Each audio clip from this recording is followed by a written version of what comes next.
Good afternoon, ladies and gentlemen. This is ComMetrics University with Coffee Break webinar number 6 from 26th of April 2011. Social media, how to best allocate scarce resources. This is a shortened version of the webinar which was held earlier today. So let me just get into it. I'm Erzi Gadeker. I'm the CTO of SiteJab Labs. We've delivered this kind of solution for all types of organizations, including NGOs and charities, and this particular webinar focuses on charities. Let me start with the Swiss Cancer League, which has a particular feed. So that was their kind of solution to the problem. But the RSS feed, which many people don't even know how it works properly, I must say, is basically offering me their press releases, but it's not kind of encouraging a conversation or having a dialogue with the members or with the cancer victims. And so when we do this with self-help groups, we have to figure out what kind of social media do we want to use, what kind of impact do we want to have. That was the strategy, set the goals for 1 year. But to do that properly, you first have to assess what your target audience wants to have. So what do cancer victims or self-help groups want to get with social media? How can it help them with their disease? So why it matters, 2 gold nuggets for today. The first one is I want to have the objective is that you walk away with better understanding which is the best social media channel for me and how can I get the biggest bang for the buck. So let me just dive into the first one.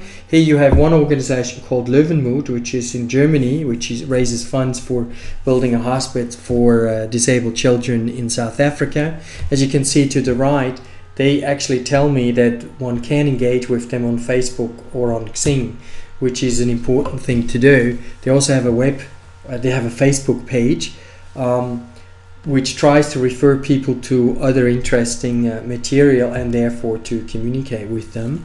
And then you also have the workers, and a lot of organizations forget that their employees are an important way to reach out to social media people. So this guy's friends might be interested in getting a link from him, linking to some photos which they did at the last charity event or when they built a new kitchen in the children's home, but they're not interested to get it from the organization.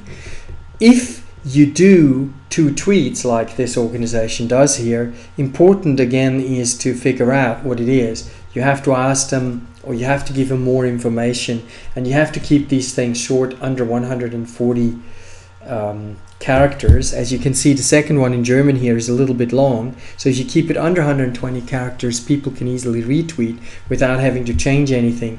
And the top one is a good example. It gives me a link and it gets me over to a picture, and that's what people are interested in. So does it add value? Does it give me a URL where I can get more information? Does it call for action? And as one of the webinars participants pointed out, you also need to thank people when you tweet or when you get asked for their help and you get their help. You need to thank them that they helped you, not just to tell them what you did with the money. So the 2 golden nuggets, and this is an example with the Red Cross in the UK, how to do it well, how to tell people on a static web page where they can get what, and you get the actions. So you focus on one. It's a little bit like the baby that learns to crawl, to stand up, to walk, and then maybe to run. That's the same thing with the social media. Don't try too many things all at once. Do 1 or 2 things and then go from there. And the second one is it needs emotions. So as you can see with the example here with the children with the Ivory Coast crisis appeal, that really goes with people. Or the Facebook page link below on the lower right, which gets me to a picture which is interesting to people. So and finally, maybe also what we need to do, if you want the biggest bang for the buck, also don't forget it costs time and you need to have a budget. And this brings me already to the last thing. I asked people to give some feedback on the blog post about what they thought about this and what we should do, because we have an upcoming webinar which you might also want to attend if you're an NGO or if you leave a comment on the latest blog post. On May the 10th. This already concludes our today's webinar. I thank you very much for having attended. How can benchmarking work for you, and how do you get the biggest bang for the buck?